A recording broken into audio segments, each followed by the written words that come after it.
Sir, आज मैं सिर्फ 2 करोड़ दिल्ली वासियों की ओर से नहीं बल्कि 135 करोड़ भारतवासियों की ओर से बोलने के लिए खड़ा हुआ हूं। सर, इससे ज़्यादा असंवैधानिक, गैर कानूनी कागज़ का टुकड़ा एक बिल के माध्यम से शायद ही आज से पहले कभी संसद भवन के भीतर लाया गया होगा।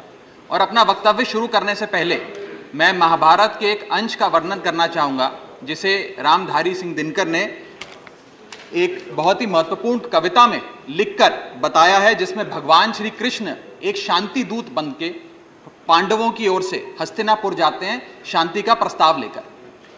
कवि लिखते हैं, मैत्री की राह बताने को, सबको सुमार्ग पर लाने को, दुर्योधन को समझाने को, भीषण विध्वंस बचाने को, भगवान हस्तिनापुर आए, पांडव का संदेशा लाए। भगवान कहते हैं, दो न्याय अगर तो आधा दो, पर इसमें भी यदि बाधा हो तो दे दो केवल 5 ग्राम, रखो अपनी धरती तमाम, हम वहीं खुशी से खाएंगे, परिजन पर हंसी ना उड़ाएंगे। पर दुर्योधन वो भी दे ना सका, आशीष समाज की ले ना सका, उल्टा हरि को बांधने चला, जो असाध्य था उसे साधने चला, जब नाश मनुष्य पर छाता है, पहले विवेक मर जाता। सर, इसमें दिल्ली बिल का सार है। सर, हम न्याय की गुहार लगाने आपके सामने आए हैं, अपने हक मांगने आए हैं, अपने हक से ज्यादा मांगने नहीं आए। सर, मैं अपने वक्तव्य को 3 भाग में बांटता हूं। पहला कि यह बिल कैसे एक राजनीतिक धोखा है, पॉलिटिकल फ्रॉड है। दूसरा, यह कैसे एक संवैधानिक पाप है, कॉन्स्टिट्यूशनल सिन है। और तीसरा कि यह एडमिनिस्ट्रेटिव लॉकजैम यानी कि प्रशासनिक गतिरोध दिल्ली में कैसे पैदा कर देता है। सर, पहला राजनीतिक धोखा, यह कहानी है सर 1977 से लेकर 2015 की। लगभग 40 साल का लंबा संघर्ष भारतीय जनता पार्टी ने दिल्ली में पूर्ण राज्य का दर्जा स्थापित करने के लिए किया। 1977 में जब 3rd मेट्रोपॉलिटन काउंसिल दिल्ली में था, उसमें जनता पार्टी की सरकार थी।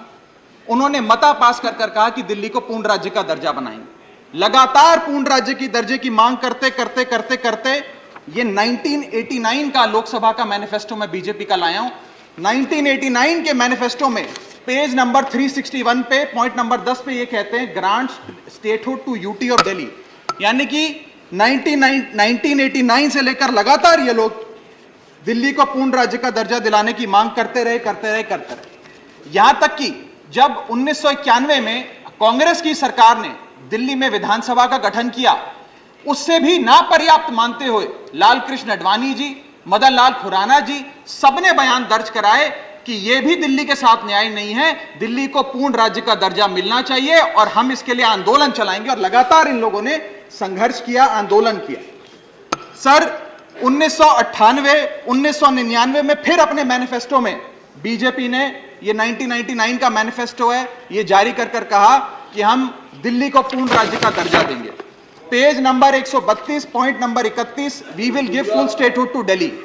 सर, इन लोगों ने बड़ा आंदोलन चलाया, संघर्ष किया, सड़कों पे लाठियां खाई, न जाने क्या क्या किया दिल्ली को पूर्ण राज्य का दर्जा दिलाने के लिए। और अंततः वो दिन आया जिस दिन वाजपेयी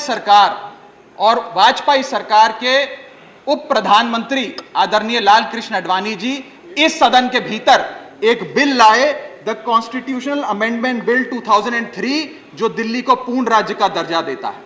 यह बिल आडवाणी जी इस सदन के भीतर लाए और कहा कि दिल्ली को अधिकार देने की जरूरत है, दिल्ली को पूर्ण राज्य का दर्जा भाजपा दिलाएगी। यहां भी बात खत्म नहीं होती सर। इसके बाद 2013 के अपने मैनिफेस्टो में बीजेपी ने कहा हम पूर्ण राज्य का दर्जा देंगे। इनकी जून 2013 में नेशनल एग्जीक्यूटिव की मीटिंग हुई, उसमें मता पास कर कहा हम दिल्ली को पूर्ण राज्य का दर्जा देंगे। यहां तक कि इनके सांसद डॉक्टर हर्षवर्धन ने बयान दिया कि जब आदरणीय नरेंद्र मोदी जी देश के प्रधानमंत्री बनेंगे, हम दिल्ली को पूर्ण राज्य का दर्जा देंगे। ये इन सब ने सर लगातार बातें कही और दिल्ली को पूर्ण राज्य का दर्जा दिलाने की मांग लगातार भारतीय जनता पार्टी दिल्ली वालों के सामने रखती रही। सर, ये बिल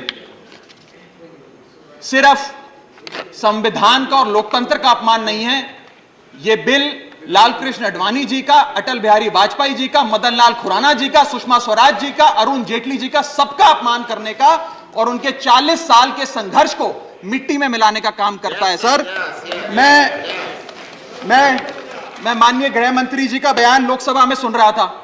उन्होंने कहा कि नेहरू जी ने, पंडित नेहरू ने यह बात रखी थी कि दिल्ली को पूर्ण राज्य का दर्जा नहीं मिलना चाहिए। मैं माननीय गृह मंत्री जी से कहना चाहता हूं, नेहरूवादी मत बनिए, अडवाणीवादी बनिए, वाजपेयीवादी बनिए और दिल्ली को पूर्ण राज्य का दर्जा देने का आज आपके पास ऐतिहासिक मौका है। दिल्ली को पूर्ण राज्य का दर्जा दीजिए। सर, इस बिल को लाने का असल कारण क्या है? यह बिल क्यों लाया गया है? पिछले 25 साल में दिल्ली में 6 बार विधानसभा के चुनाव हुए। 6 के 6 चुनाव भारतीय जनता पार्टी बुरी तरीके से हारी।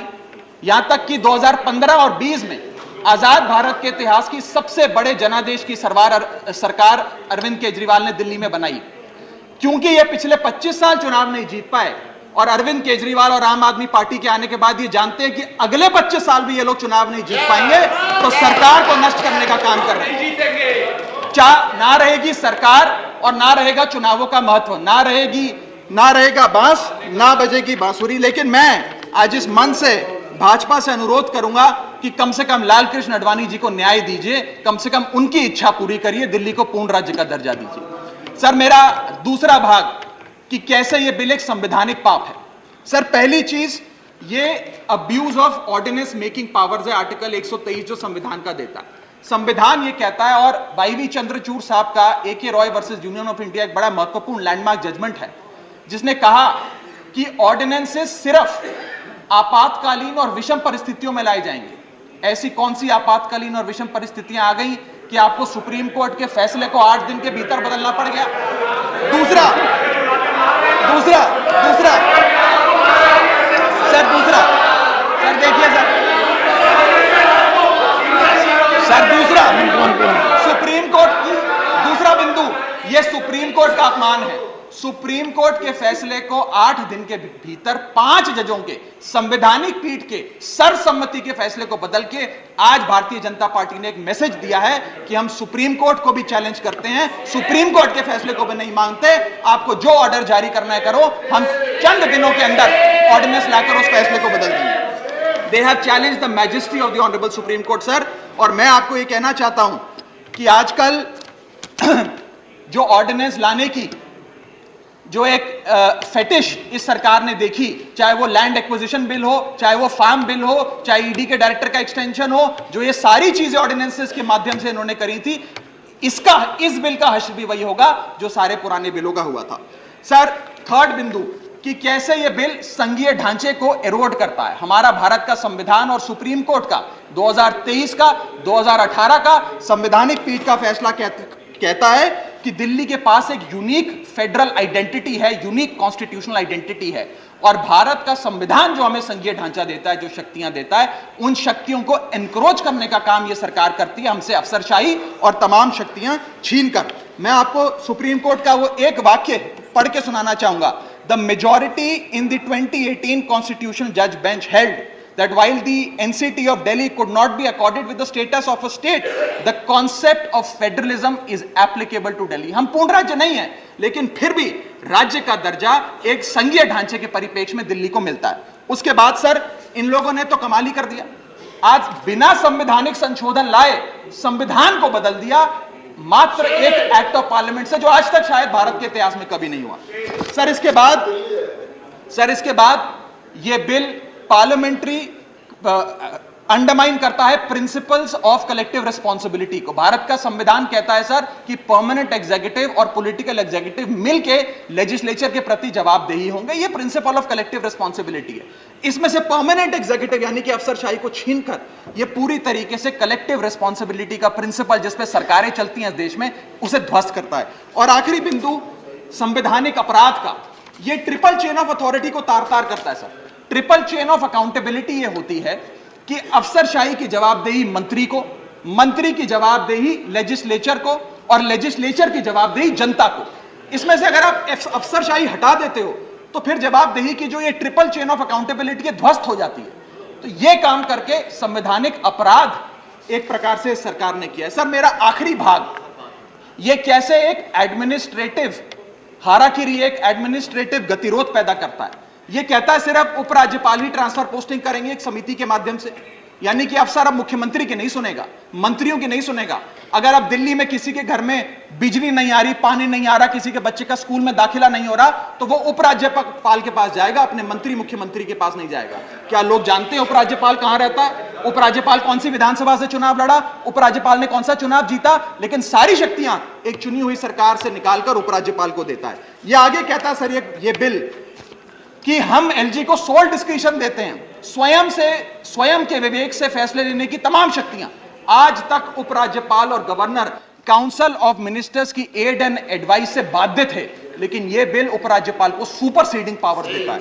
आगे सर यह बिल जितने भी ब्यूरोक्रेट्स हैं उन्हें एक जुडिशियल अथॉरिटी बना देता है। यह कहता है अफसरशाही तय करेगी कि मंत्री का फैसला सही है कि मंत्री का फैसला गलत है, और अगर अफसर को मंत्री का कोई फैसला पसंद नहीं आया तो अफसर मंत्री का फैसला लागू करने से मना कर सकते हैं। और सर यह बिल अथॉरिटी, कमीशंस और कॉरपोरेशंस बनाने की, तमाम गठन करने की, नियुक्ति करने की शक्तियां सारी की सारी केंद्र सरकार को दे देता है, यानी कि सरकार की चाबी एक प्रकार से केंद्र सरकार को हाथ में पकड़ा देता है। सर माननीय गृह मंत्री जी ने कहा था कि आम आदमी पार्टी एक सुपारी सी जितनी पार्टी है, एक सुपारी जितनी छोटी सी पार्टी है। सर ये वो सुपारी जितनी पार्टी है जो आजाद भारत के इतिहास का फास्टेस्ट ग्रोइंग पॉलिटिकल स्टार्टअप कहलाती है। ये वो सुपारी जितनी पार्टी है जिसने 3 बार भाजपा को दिल्ली में हराया और 2 बार 2015 और 20 में आजाद भारत के इतिहास की सबसे बड़ी जनादेश की सरकार बनाई। ये वो सुपारी जितनी पार्टी है जिसने पंजाब में भाजपा को लगभग शून्य पर लाकर खड़ा कर दिया।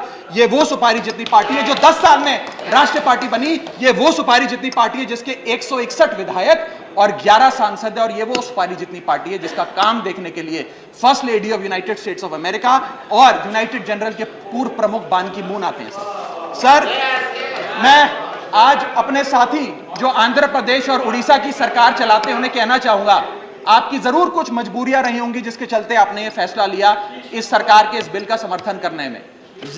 कुछ तो मजबूरियां रही होंगी, यूं ही कोई बेवफा नहीं होता।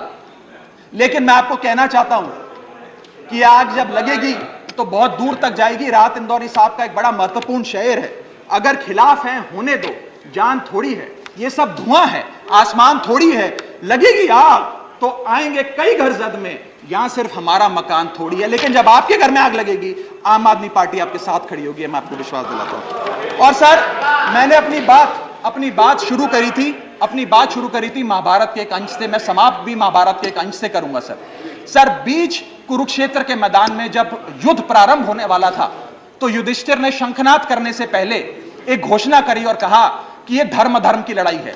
मेरी सेना में खड़े मेरे पीछे जितने योद्धा हैं, अगर उन्हें लगता है कि धर्म मेरे साथ नहीं कौरवों के साथ है तो मेरी सेना छोड़कर सामने वाली मेरे दुश्मन की सेना में जाकर खड़े हो जाएं, उनकी ओर से युद्ध करें। और अगर कौरव सेना में कोई योद्धा है जिसे लगता है कि धर्म युधिष्ठिर के साथ है, पांडवों के साथ है, तो आप कौरवों की सेना छोड़कर मेरी सेना में आइए, मैं बाहें फैलाकर आपका स्वागत करूंगा।